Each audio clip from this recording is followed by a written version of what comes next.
Please please ऐसा वाला button दबाकर सब्सक्राइब कीजिए चैनल को और ऐसा वाला बटन दबाकर लाइक कर दीजिए और ऐसा वाला बटन दबाकर शेयर कीजिए। आपका एक शेयर हमारे लिए बहुत मायने रखता है। एक समय की बात है कि बहुत ही काफी ठंड पड़ रहा था।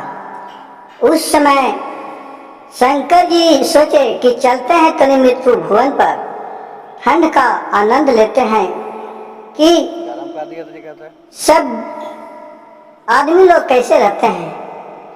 वो पूरा बुढ़ा का भेष बनाकर ठंड में एक गांव में साधु बाबा इधर उधर घूम रहे थे। ठंड से पूरा ठिठुर रहे थे। कभी किसी का दरवाजा खटखटा रहे थे, कभी किसी का दरवाजा खटखटा रहे थे, लेकिन कोई भी केवाड़ी नहीं खोल रहा था और भूख से पूरा छटपटा रहे थे। और ऐसी करते करते लेकिन कोई भी दरवाजा नहीं खोलता। इसी तरह घूमते घूमते एक बहुत बड़ा हवेली के पास गया और वहां दरवाजा खटखटाया। वहां से एक औरत निकल के आई कि बाबा क्यों इस ठंड में आप हमको परेशान कर रही है। औरत बहुत ही घमंडी और लालची थी। बाबा ने बोले कि बेटी हमें कुछ खाने के लिए दे दो और कुछ कपड़ा है तो दे दो, हम ठंड से बहुत ही व्याकुल हो रहे हैं। वह औरत बोली बाबा से कि बाबा मेरे पास उतना ही खाना था जो हम लोग परिवार खा के खत्म कर दिए हैं, और मेरे पास ओढ़ना बिछौना भी इतने हैं कि हम लोग परिवार ही भर है, और हमारे पास ज्यादा ओढ़ना बिछौना नहीं है कि मैं तुम्हें दे सकती हूँ।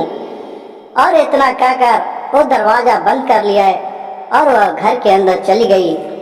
बाबा फिर वहां से उसी तरह भटकते भटकते एक देख रही है कि एक घर खुला है, वहां एक आग लहर रहा है। वो बेचारी बुढ़िया का घर है और वहां एक उसका झोपड़ी नजर आया बाबा के।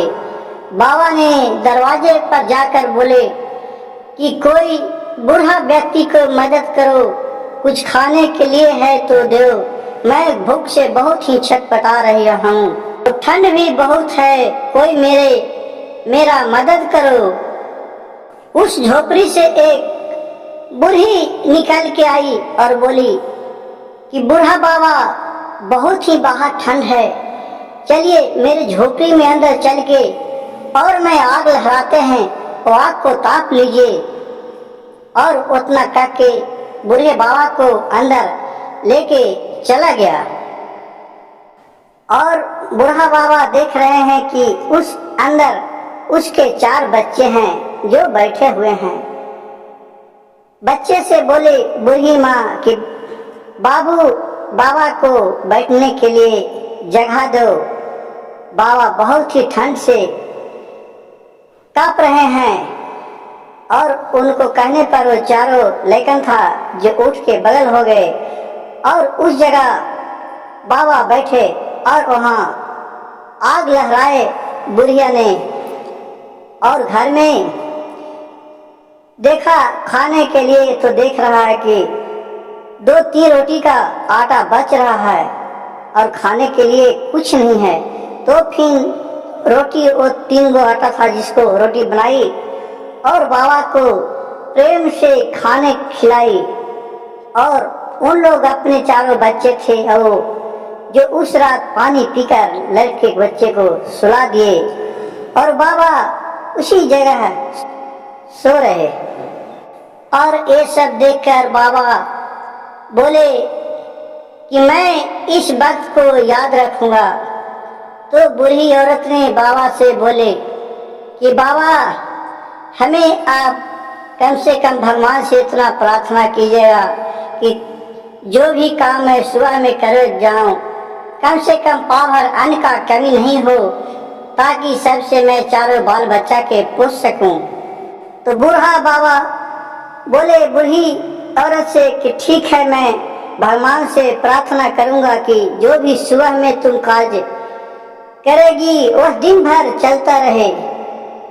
बूढ़ी ने उठा और अपने लड़के से बोला कि बाबू मैं उस तम्हेरा में रखा हूँ थोड़ा सा गेहूँ, वो गेहूँ के लावो मैं जाता हूँ और पिसा के लाता हूँ मिल से और तुम लोग के खाना खिलाता हूँ। उसका बात सुनकर बच्चे लोग ने घर में से जो तम्हेरा में रखा हुआ था गेहूँ, वो गेहूँ लाया और गेहूँ निकालने लगी बूढ़ी माँ। तो गेहूँ निकालते जा रही है, निकालते जा रही है, गेहूँ खत्म नहीं हो रहा है। उसमें से निकाल रही है, जितना निकाल रही है उसमें से बढ़ता ही जा रहा है, खत्म नहीं हो रहा है। पूरा 2 4 10 बोरे पूरा मतलब कि निकाल लिया, लेकिन खत्म नहीं हो रहा है। ये सब धीरे धीरे हवा पूरा उस शहर में फैल गया कि एक बाबा आए थे जो रात में खाना खिलाए थे और बोल के गए थे कि जो भी काम तुम करेगी वो चलता रहे, और उसी का परिणाम है कि आज खाने का कमी नहीं हो रहा है। ये सब बात सुन के वो जो सेठ की औरत थी वो भी सोचने लगी कि मैं वो बुढ़ा के खाना खिलाते तो मैं भी आज माले माल रहते, जिस तरह वो बुढ़िया ने आज माले माल हो गए। और वो बुढ़ा को इंतजार करने लगा प्रतिदिन। कुछ दिन इंतजार करने के बाद वो बुढ़ा ने फिर एक बार आया तो उस सेठ के औरत ने उस बाबा को बुलाया और खाना खिलाया, बहुत इज्जत प्रतिष्ठा से खाना खिलाया। तो बोला कि ठीक है, मैं इस घर का याद रखूंगा। तो उस सेठान ने बोली कि बाबा खाली यादें रखिएगा और कुछ कहिएगा, कि ठीक है, जो तुम सुबह से काम करेगी वो दिन भर तुमको काम करते रहेगी, उस काम से तुमको छुटकारा नहीं मिलेगा। इतना बात सुनकर वो प्रसन्न हो गई और बूढ़े बाबा चले गए। वो सोच रहे थे मन में कि अच्छा आज रात के मैं क्या करता हूँ कि सुबह सुबह उठेंगे, जैसे ही मैं पैसा गिनने का काम करूँगा कि हमारे पास पैसा कम ही नहीं होगा, दिनों भर में पैसा गिनता ही रहूँगा। वो सोच के रात में कैंची लिया और अपना झोला बनाने लगी, काटने लगा झोला बनाने के, पैसा रखने के लिए हमको जगह भी चाहिए। वो इतना काटते रहा कि काटते काटते उसको बिहान हो गया। बिहान हो गया तो देख रहा कि वो कैंची रुक ही नहीं रहा, कट ही रहा। उसको दिन भर उसी रोक रहा, तैयो नहीं रुक रहा है। वो जितना था कपड़ा था, लत्ता था, साड़ी था, ब्लाउज था, सबको दिन में काट डाला। उसी करते करते शाम हो चला। उसको पति आए शहर से, तो जैसी खड़ा हुआ तो उसके पास उसको कोट भी काटने लगा। कहा अरे ये क्या, तू क्या कर रही हो? कहा कि नहीं मैं नहीं करूंगी, अपने हो रहा है। उसको पूरा कोट काट डाला, पैंट काट डाला, शर्ट काट डाला, सब काटते जा रहा। जब शाम हुआ तो फिर कैंची अपने आप रुक गया। और वो औरत ने शाम को जब रुका, हाथ कैंची से काटते काटते तब सारी कपड़ा काट चुका था, उसके घर में कुछ भी नहीं बचा था। अब वो अफसोस करने लगी कि मैं लालच के चक्कर में अपने सभी चीज बर्बाद किए, जो भी घर में था वो भी मैं काट डाला।